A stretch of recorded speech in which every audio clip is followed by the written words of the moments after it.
안녕하세요. 책 아저씨 TV의 초장입니다. 오늘 읽어드릴 책을 소개해드리겠습니다. 제목은 장이 바뀌면 인생이 바뀐다입니다. 부제는 만병의 근원은 배에 있다 이고요.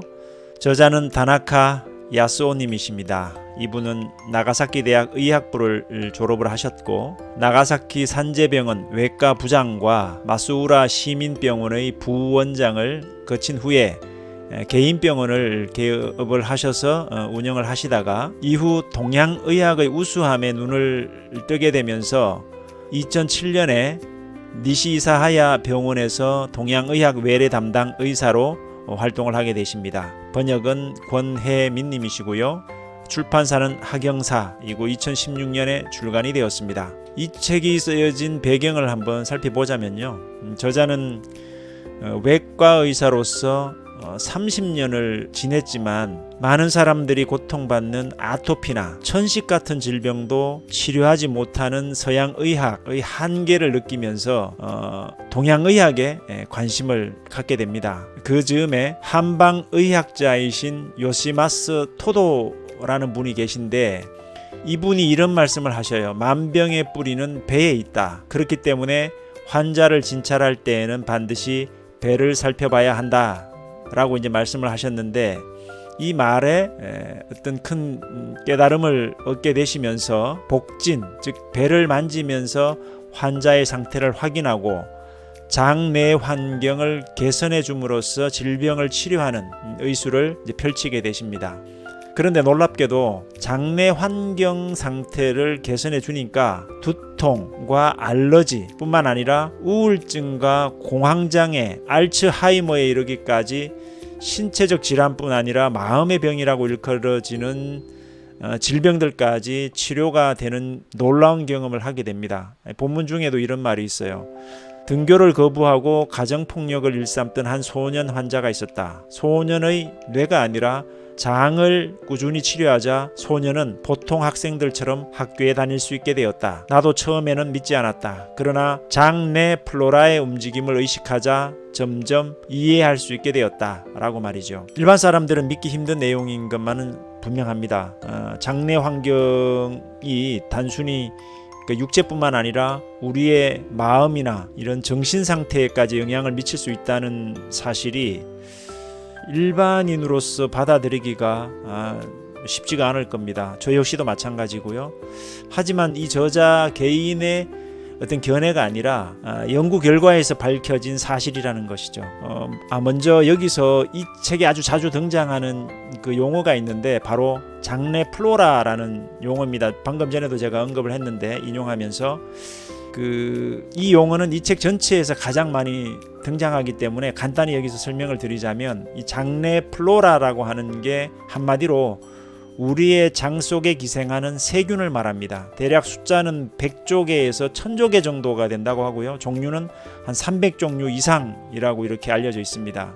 그러니까 장내 환경을 개선한다는 말은 바로 이 장내에 서식하고 있는 이 세균의 상태를 개선한다는 뜻이라고 볼 수 있겠습니다. 이 책은 크게 4개의 장으로 구성이 되어 있는데요. 첫째 장은 장내 플로라라는 것이 무엇인지에 대한 설명이고요. 그리고 두 번째 장은 장내 플로라가 만드는 위대한 힘인데요. 바로 장내 플로라가 우리 몸속에서 어떤 역할을 수행하고 있는지, 어떤 기능을 하고 있는지에 대해서 설명을 하고 있습니다. 그리고 3장과 4장은 장내 플로라를 건강하게 만드는 방법에 관한 내용들입니다. 이번에 이 책을 읽으면서 저도 장에 대한 새로운 이해와 또 그리고 장의 중요성에 대해서 많이 좀 생각하게 되었습니다. 그러니까 장의 영향력은 단순히 몸에만 있지 않고 우울증이나 공황장애, 수면장애 또는 알츠하이머 등 우리 정신 건강에도 아주 지대한 영향을 미친다는 것에 대한 이해를 다시 하면서 장 건강에 대해 더 많이 신경을 써야 되겠다라는 이런 다짐도 하게 되었습니다. 이 책은 여러모로 건강 상식을 업그레이드 해줄 뿐만 아니라 실제 우리 건강을 책임지는 핵심적인 신체기관, 바로 우리의 장에 대한 중요성을 일깨워준다는 점에서 여러분들도 꼭 한번 읽어보시기를 바라겠습니다. 그럼 책 속으로 함께 들어가 보시겠습니다. 동물의 몸은 장에서 시작된다. 나는 장이 식물의 뿌리와 같다고 생각한다. 강장동물을 생각해보면 쉽게 이해할 수 있을 것이다. 음식의 영양분을 흡수하는 것도 장이고 몸의 모든 작용이 시작되는 부분도 장이다. 이처럼 장은 확실히 뿌리라고 말할 수 있다. 만약 아픈 사람을 치료해야 한다면 이 뿌리부터 치료해야 되지 않을까? 이를테면 꽃나무에 꽃잎이 시들었거나 과일나무에 싱싱한 열매가 맺히지 않는다면 어떻게 해야 할까? 보통 의사들은 꽃이 시들면 꽃을 치료하고 잎이 시들면 잎을 치료해야 한다고 생각한다. 그러나 그런 치료로 정말 완치될 수 있을까? 이를테면 꽃가루 알레르기로 고생하고 있는 사람이 있다고 치자. 이 사람이 콧물을 흘린다고 해서 코만 치료하고 눈이 가렵다고 해서 눈만 치료한다면 과연 알레르기가 완치될 수 있을까? 나는 우선 뿌리를 치료해야 한다고 생각한다. 뿌리를 단단하게 만들면 꽃잎도 열매도 싱싱하게 맺을 수 있다. 그러나 뿌리가 썩으면 더 이상 할 수 있는 일은 아무것도 없다. 실제로 나는 우리 몸의 뿌리인 장을 건강하게 만들자 코와 눈, 손발 통증도 개선되어 가는 모습을 많이 봐왔다. 그러나 몸의 뿌리라고 해도 그 뿌리만을 열심히 정돈한다고 해서 문제가 다 해결되는 것은 아니다. 식물을 기를 때에도 토양의 상태를 확인하고 온도와 같은 주변 환경에 신경을 써야만 한다. 또한 어떤 비료를 주어야 하는지, 어떤 울타리를 만들고 얼만큼 흙을 밟아야 하는지도 생각해야 한다. 사람의 몸으로 치면 식사와 일상생활이 여기에 해당한다. 장은 장아찌와 같다. 그리고 그 속에서 활동하는 것이 장내 플로라이다. 오랜 시간 복진으로 환자의 장 건강을 진찰해온 나는 장이 어떤 것과 매우 닮았다고 생각해왔다. 그 어떤 것이란 장아찌이다. 무와 오이 등 채소를 절이고 발효시켜서 장아찌로 만들면 오랫동안 먹을 수 있는 것과 동시에 독특한 맛을 느낄 수 있다. 장아찌에서는 발효라는 현상이 일어난다. 발효란 미생물이 여러가지 유기물을 분해하고 변화시켜서 우리에게 이로운 물질을 만들어주는 형상을 말한다.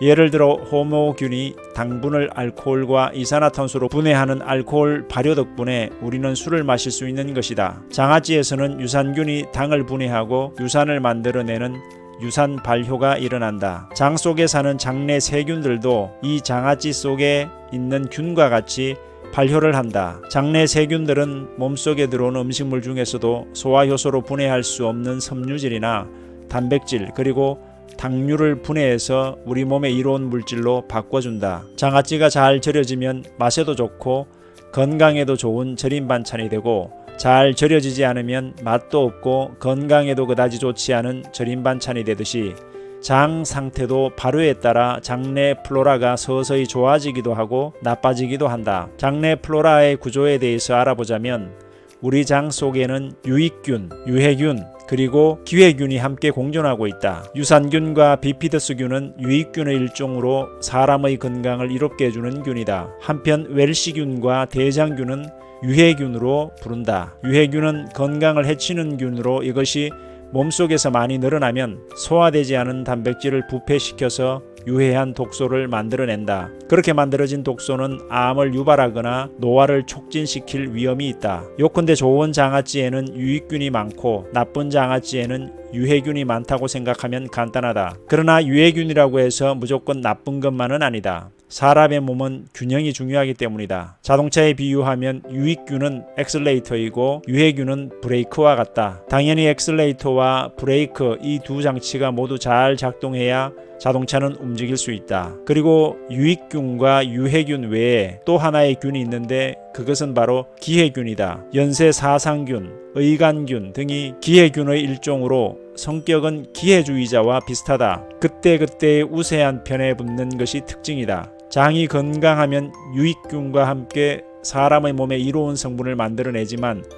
장이 건강하지 않으면 유해균과 공모해 독소를 만들어낸다. 그렇기 때문에 장 균형의 열쇠는 기해균이 쥐고 있는 거나 마찬가지이다. 건강한 장이라면 유익균이 전체 세균의 20에서 30%를 차지하고 유해균이 10%를 차지한다. 그리고 그 나머지를 기회균이 차지한다. 즉 선과 악 그 어디에도 속하지 않는 균이 3분의 2 이상이 있는 것이다. 장내 플로라는 자연 치유력을 생산하는 공장이다. 사람의 몸은 외부에서 오는 적과 몸속에서 생기는 적을 쓰러뜨리는 면역력 그리고 자신의 힘으로 질병과 상처를 치유하는 자연 치유력을 가지고 있다. 이를테면 상처가 나도 피가 멈추고 딱지가 생기면서 결국 상처가 아물거나 햇볕에 탄 피부가 다시 원래의 피부로 돌아오듯이 말이다. 연고는 상처가 빨리 아물 수 있도록 도와줄지는 모르지만 자연 치유력이 없으면 피부는 원래 상태로 되돌아오지 못한다. 그뿐만이 아니다. 감기에 걸려 열이 날 때에도 땀을 배출하면서 열을 발산시켜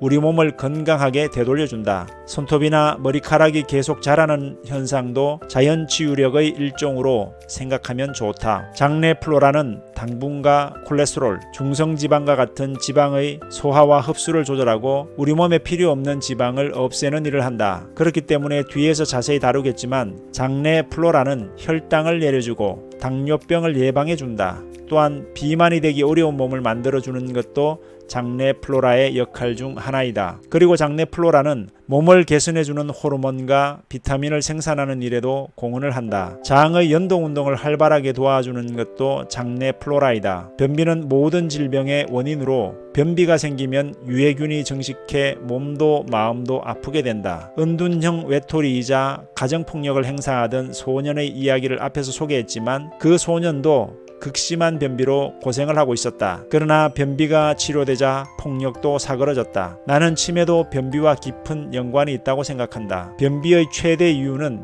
대변을 항문까지 끌어내지 못하는 연동운동의 저하에 있다. 다시 말해 연동운동이 좋아지면 변비가 해결되고 몸도 마음도 건강해진다는 뜻이다. 장내 플로라는 각종 장기의 기능 활성화와 유지에도 공헌하고 있다. 장내 플로라는 간과 콩팥 그리고 뇌의 움직임과 깊은 관계가 있고 또 장내 플로라 속에는 각 장기의 기능을 활성화시켜주는 균들이 많이 있다. 사람의 마음을 조절하는 것도 장내 플로라이다. 마음과 정신, 이 두 개의 차이점이 무엇이라고 생각하는가? 흔히 우울증을 마음의 병이라고 말한다. 그리고 우울증이 생기면 사람들은 우선 정신건강의학과를 찾는다. 이쯤 되면 마음과 정신은 같은 의미라고 생각하는 사람이 많을 것이다. 그러나 나는 마음과 정신은 다르다고 생각한다. 정신은 뇌가 지배한다. 뇌가 조정하는 대로 생각하고 행동하는 것이 정신이다. 그러나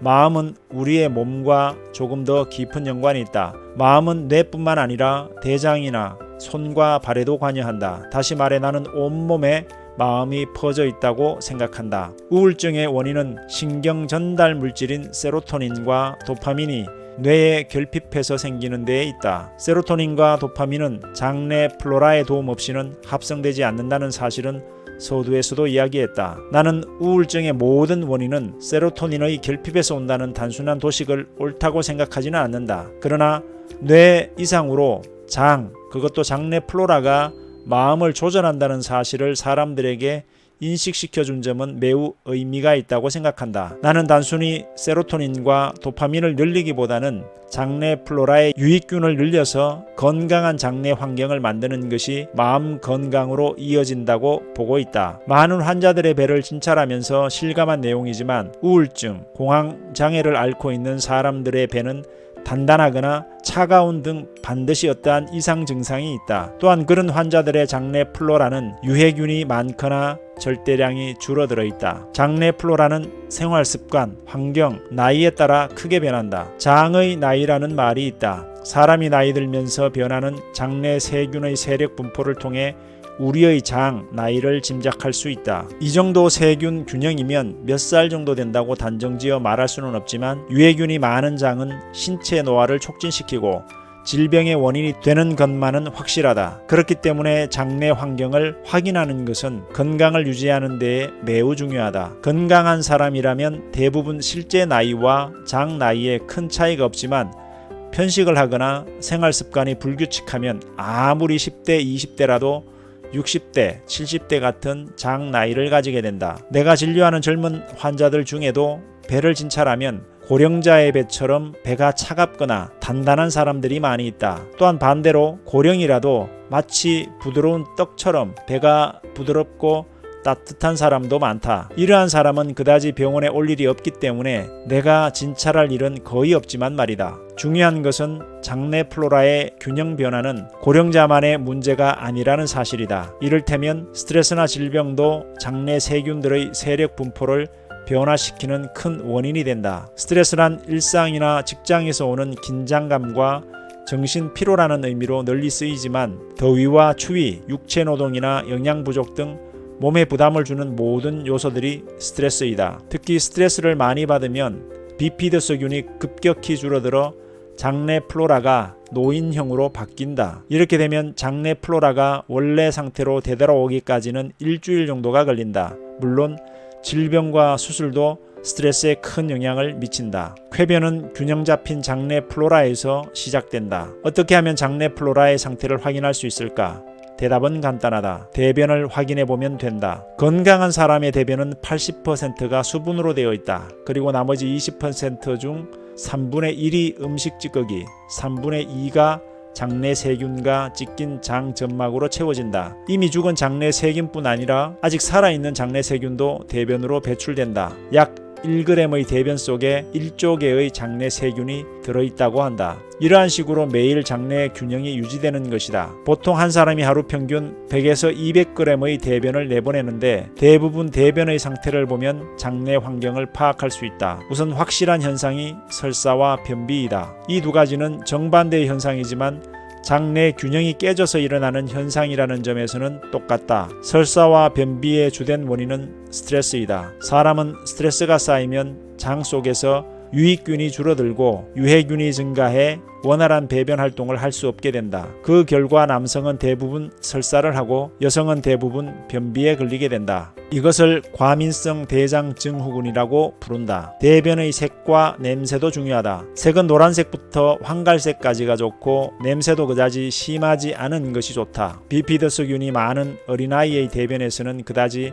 심하지 않은 시큼한 냄새가 난다. 성인의 대변에서 그러한 냄새를 기대하기는 어렵지만 유익균이 우세한 대변은 그다지 냄새가 심하지 않다. 수분은 물에 가볍게 뜰 정도의 함유량이면 된다. 굵기도 된장이나 치약통 정도로 그다지 힘들이지 않고 대변이 시원스럽게 나올 정도가 좋다. 대체적으로 이런 대변을 매일 본다면 장내 플로라는 매우 건강하다고 할 수 있다. 그러나 변비가 되면 수분이 적어 대변이 단단해질 뿐만 아니라 냄새도 심하고 배출할 때에 힘이 많이 들어가 항문이 찢어져서 생기는 치질의 원인이 되기도 한다. 반대로 수분이 많은 설사에도 문제점은 많이 있다. 게다가 장이 수분을 제대로 흡수하지 못하면 설사와 변비가 번갈아가며 나오는 증상이 생기게 된다. 이러한 현상은 대부분 유해균이 우세한 장내 플로라가 보내는 경고이다. 장내 플로라는 암세포도 물리친다. 장내 환경이 악화되면 그만큼 암 발생률이 높아진다. 변비는 그 장내 환경을 악화시키는 최대의 원인 중의 하나이다. 변비에 걸리면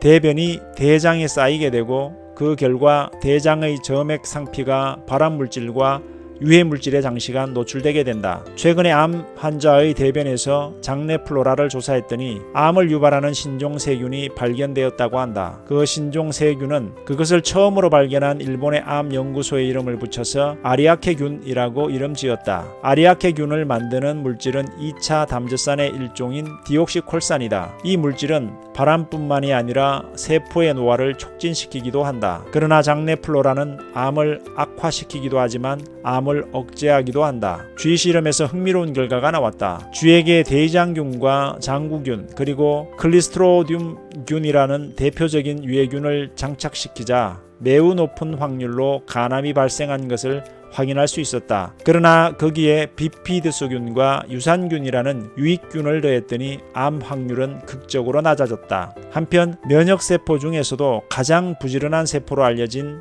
것이 NK세포이다. 다른 어떤 면역세포보다도 재빨리 적에게 반응하고 공격하는 것이 특징이다. NK세포는 한 사람당 50억 개 이상을 가지고 있다고 알려져 있지만 그 중에는 1000억 개나 가지고 있는 사람도 있다고 한다. NK세포는 암세포에 대항하는 것뿐만 아니라 감기에 쉽게 걸리지 않도록 도와주기도 한다. 그리고 NK세포의 수를 유지하고 그 기능을 높이기 위해서는 균형 잡힌 장내 플로라가 빠질 수 없다. 장내 세균의 수가 많고 많고 더욱이 유익균의 수가 우세하면 NK세포들도 우리 몸속에서 부지런히 일을 하기 때문이다. 장내 플로라가 건강해지는 방법. 하나, 조금 덜 먹고 천천히 씹자. 음식은 조금 양에 덜 차게 먹고 천천히 꼭꼭 씹어 먹어야 한다. 어째서 이렇게 당연한 이야기를 하는지 의아하게 생각할지도 모른다. 그러나 나는 그 어떤 최신 치료보다도 옛날부터 전해진 이 말이 장내 환경을 개선하는 데에 더 중요하다고 믿고 있다. 장내 환경을 정돈하기 위해서는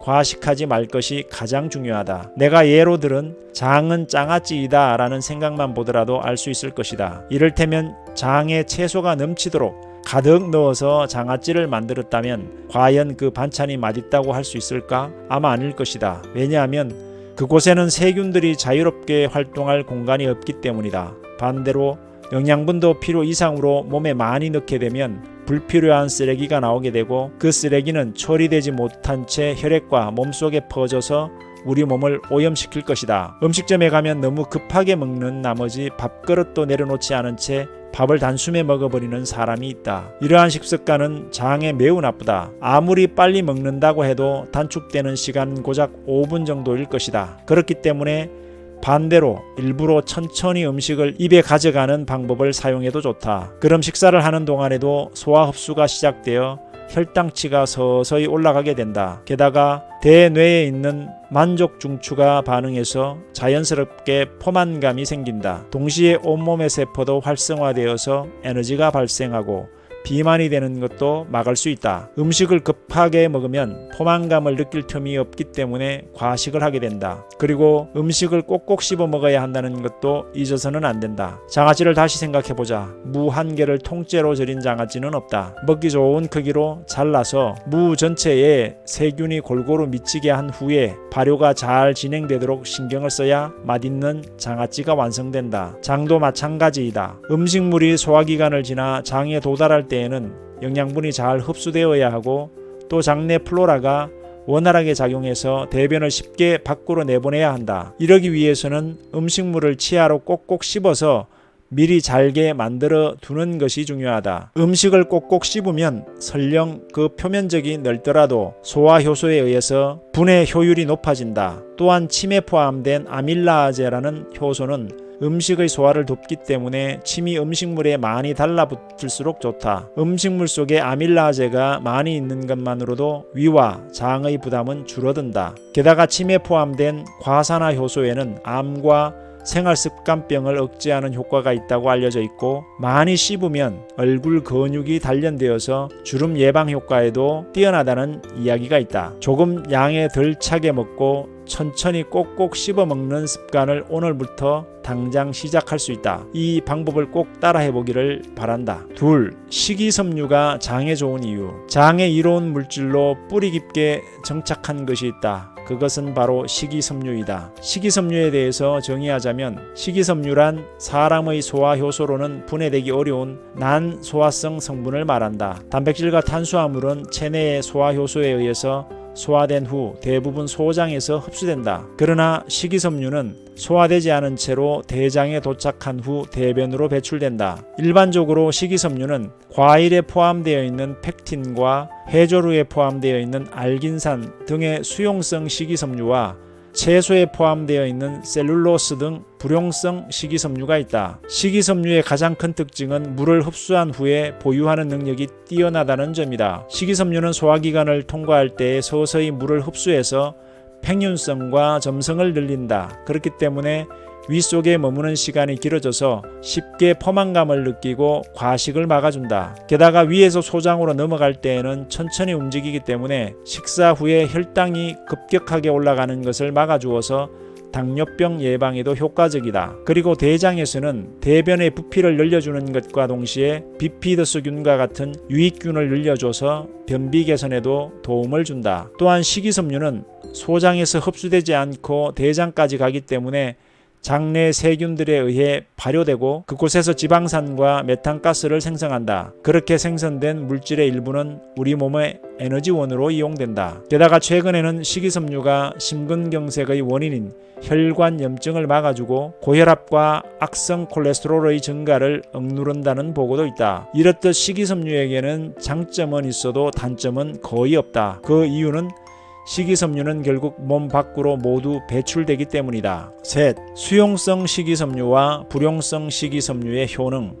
수용성 식이섬유는 과일에 포함되어 있는 펙틴 이외에 다시마와 해초로 만들어지는 우뭇가사리, 곤약 성분인 글루코산 아연, 무말랭이, 박꼬지, 콩 등에 많이 함유되어 있고 물에 녹으면 점도가 높아지는 것이 특징이다. 이렇게 점도가 높아진 수용성 식이섬유는 유해물질을 흡수하는 것뿐만 아니라 장 속에 오래 머물러 있기 때문에 소화 흡수의 속도를 늦춰주고 콜레스테롤의 흡수도 저하시킨다. 그럼 악성 콜레스테롤을 없애는 것은 물론이고 식사 후에 혈당치가 급격하게 올라가는 것도 방지할 수 있다. 한편 불용성 식이섬유는 현미, 정제되지 않은 보리, 콩, 채소의 줄기, 우엉, 톳, 사탕무, 고구마, 버섯류, 비지 등에 많이 포함되어 있다. 이 불용성 식이섬유는 물에 녹지 않는 식이섬유로 대장의 끝부분까지 내려가서 배변량을 늘려주는 작용을 한다. 불용성 식이섬유를 많이 먹으면 브루티산을 만드는 유익균이 늘어나게 된다. 브루티산이 많이 생기면 장을 움직이는 에너지원과 혈액량이 늘어나서 사람의 몸에 활력이 넘치게 된다. 식이섬유는 우리가 의식만 하면 일상에서도 비교적 쉽게 먹을 수 있다. 곡류, 감자나 고구마와 같은 덩이줄기류, 콩류, 채소류, 과일류, 해초류 등 전통 음식에 많이 포함된 식재료이다. 식사할 때 우리의 주식인 곡류를 잘 섭취하고 가능하면 백미에 보리 등을 섞고 채소도 뿌리채소와 잎채소를 같이 먹는 것이 좋다. 넷, 저항성 전분도 장내 플로라를 활성화시킨다. 장내 플로라가 좋아지는 물질 중에 하나로 저항성 전분이 있다. 저항성 전분은 밥, 옥수수, 감자 등 우리에게 친숙한 식품에 함유되어 있는 성분이다. 이 식품들의 이름만 들으면 소화가 잘 되지 않고 흡수가 빨라 혈당치를 올려줘서 비만이 되기 쉬울 거라는 생각이 들지도 모른다. 저항성 전분이 정말 장에 좋을까 하고 고개가 갸웃거려질 수도 있을 것이다. 그러나 저항성 전분이 왜 몸에 좋은가 하면 거기에는 위와 소장에서는 소화되지 않는 아밀로스라는 물질이 함유되어 있기 때문이다. 그리고 아밀로스는 장내 플로라의 먹이가 되어준다. 또 조리한 감자를 실온해두면 아밀로스가 늘어나서 소화 흡수가 천천히 진행되고 쾌변에도 효과적이다. 그렇기 때문에 저항성 전분을 섭취할 생각으로 차가운 도시락이나 주먹밥을 먹는 것도 좋다. 육식은 정말 장에 해로울까? 육식을 많이 먹으면 비만이 되기 쉽고 생활습관병에 걸릴 확률도 높아진다. 그렇기 때문에 육식은 건강에 적이다는 의견도 나온 것이다. 그러나 한편에서는 육식은 흡수력이 좋은 양질의 단백질과 비타민이 포함된 영양이 풍부한 식품이라는 의견도 있고 동물성 단백질이 부족하면 몸이 약해지고 저항력도 떨어진다고 말하는 사람들도 있다. 그러면 어떻게 해야 할까? 내 생각은 육식이 먹고 싶다면 무리해서 참을 필요가 없다는 것이다. 좋아하는 음식을 먹는다는 것은 인생의 즐거움 중의 하나이다. 먹고 싶은데 먹지 못하면 오히려 스트레스를 받아서 장 건강에 좋지 않을 것이다. 다만 너무 많이 먹는 것은 금물이다. 항암제, 항생물질, 식품 첨가물은 장내 플로라에 강적이다. 항생물질은 긴급 환자에게 매우 중요한 의약품이다. 몸에 해를 끼치는 세균을 먼저 죽이기 때문이다. 전쟁터에서는 폭격으로 다친 사람들의 상처를 치료하기 위해 항생물질을 사용한다. 꼭 전쟁이 아니더라도 교통사고로 인해 생사를 오갈 정도로 심각한 부상을 입은 환자에게도 이 항생물질은 반드시 필요하다. 상처가 덧나지 않도록 외부로부터 몰려드는 세균을 재빨리 죽이는 데에도 항생물질은 매우 유효하다. 그러나 항생물질은 장내 플로라에게 있어서는 천적이라고 해도 좋을 만큼 궁합이 매우 나쁘다. 항생물질은 질병을 유발하는 해로운 세균만을 죽이는 것이 아니다. 유익균도 함께 모두 죽인다. 이것은 항암제도 마찬가지다. 항암제는 암세포도 죽이지만 정상세포까지 자기 편으로 만들어서 그들을 죽인다. 항생물질은 해로운 세균을 죽이고 이로운 세균은 살려두는 그런 훌륭한 작용은 하지 못하는 물질이다. 게다가 애초에 사람의 몸에 무엇이 이로운 세균이고 무엇이 해로운 세균이라고 말하는 것 자체가 매우 애매하다. 유익균은 살려두고 유해균만 죽이는 항생 물질이 개발된다고 해도 유해균 중에서도 이로운 일을 하는 세균도 있어서 양자택일처럼 딱 잘라 선택할 수가 없다. 또한 식료품에 포함된 방부제와 같은 식품 첨가제도 장내 플로라에게 이로운 영향을 주지는 않는다. 사람들은 음식을 장기간 보존하기 위해서 소금을 사용해 왔다. 이것은 오랜 역사가 있는 저장 방법이다. 소금에는 식자재의 수분을 빼앗아 부패균의 활동을 막는 성질이 있다. 그뿐만이 아니라 소금에 절이면 식자재의 맛이 올라가는 효과도 있다. 이것은 자연 속에서 얻은 생활의 지혜이다. 한편 방부제는 식품을 대량 생산, 대량 판매하기 위해 어떻게 하면 싼 값으로 식품을 부패시키지 않고 오래 판매할 수 있을까라는 생각에서 만들어진 물질이다. 그렇기 때문에 목적을 위해서 인체에 해를 끼쳐도 되는 물질을 넣은 것이다. 친구와도 같은 장내 플로라에게 매일 감사의 말을 전하자. 장내 플로라는 우리의 친구이다. 항상 장과 장내 플로라를 의식하고 고마운 마음을 유지하자. 그럼 가끔 과음을 한 날에는 미안, 오늘은 정말 미안해 하고 사과하면 장내 플로라는 괜찮아, 그럴 수도 있지 뭐 하면서 용서해 줄 것이다. 대화는 우리와 장내 플로라의 유대감을 더욱더 끈끈하게 만들어 줄 것이다. 그리고 대화를 하면 장내 플로라들도 우리를 위해서 더 열심히 일하려고 할 것이고 우리도 소중한 친구가 힘들어하지 않도록 폭음과 폭식을 줄일 것이다. 이것은 우리의 몸과 마음의 건강으로도 이어진다. 고마워. 이 한마디 말을 잊지 말자.